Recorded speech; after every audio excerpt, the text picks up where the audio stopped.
Okay, brave scholars. I have heard that the lecture last night worked except for the planche that dealt with the encoded uncanny. So I'm going to take 5 minutes and do this one more time while I still have access to my office. Okay, the uncanny. You wonder whether something is living or inanimate. Um, this bothers you, gives you the feeling of terror. The uncanny valley, there's something that imitates a human being, and the closer it gets, the more you like it. And then it gets almost to be human, but not quite. And then you don't like it at all, and it sinks down into the valley.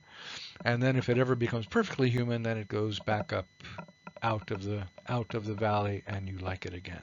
Okay, now the encoded uncanny deals with um, four specific situations. Uh, in the where you see the square clones, carbon-based life form with manipulated genetic code. So the encoded here is the manipulation of genetic code. I mentioned that with the boys from Brazil, the Ira 11 novel. And in this respect, the uncanny is that you're wondering, well, can they clone me? Is this really my wife, or is this a clone? Um, yeah, it can lead to a feeling of uncanniness, to be sure. On the other hand, getting over into robots and the realm of the Stepford Wives, uh, still on the top row, or second, light blue, but not lightest blue row, with robots. These are mechanical beings, and they are manipulated with digital code. So we have genetic code, DNA, and then we have digital code. And with CRISPR technology, we can manipulate DNA, we can encode it, and with regular old programming, C++, if nothing better, we can program computers to do our bidding, at least if we know how. So if we have a robot, it's almost a human, but not quite. It weirds us out a bit, and if it's really, really good, then you start wondering, ooh, wow, is this a person or is this a robot? As does Joanna in the Stepford Wives. Okay, down to the lightest blue color in the bottom row. This is where it's going to get a little strange. We are not in the physical world, we're in a digital world. And hey, you're watching this on the internet, so you're in a digital world right now. So, it's not exactly a virtual reality experience, but you do have that with some of your console video games, in which you are a flesh and blood physical human being.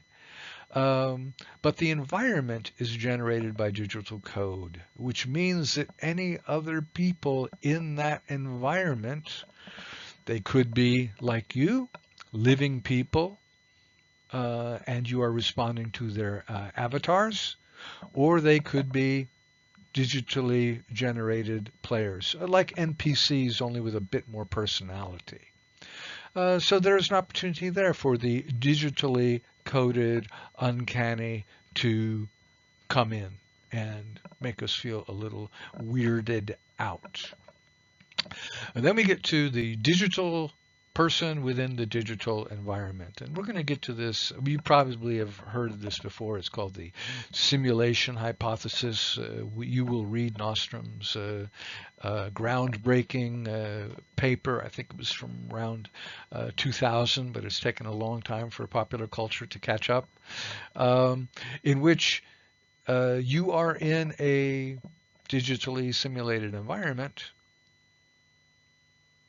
and you are not what you think you are. You are not flesh and blood. You are actually a wonderfully constructed algorithm that thinks it is a person sitting in Stavanger or Oslo or Kristiansand. But you're really not there. You are a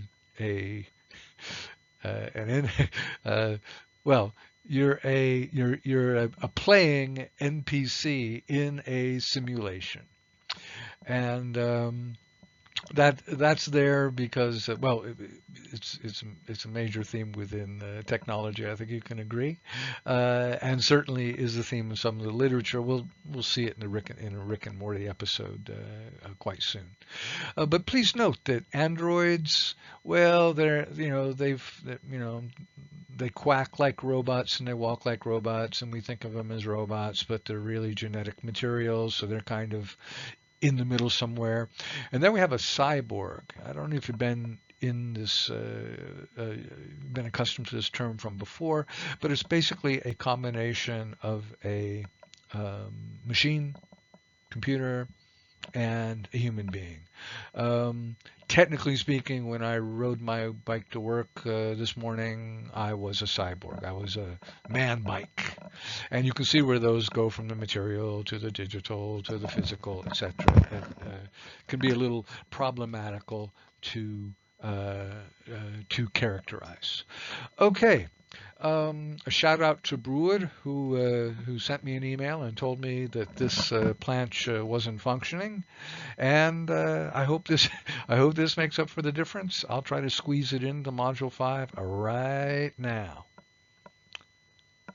See you online.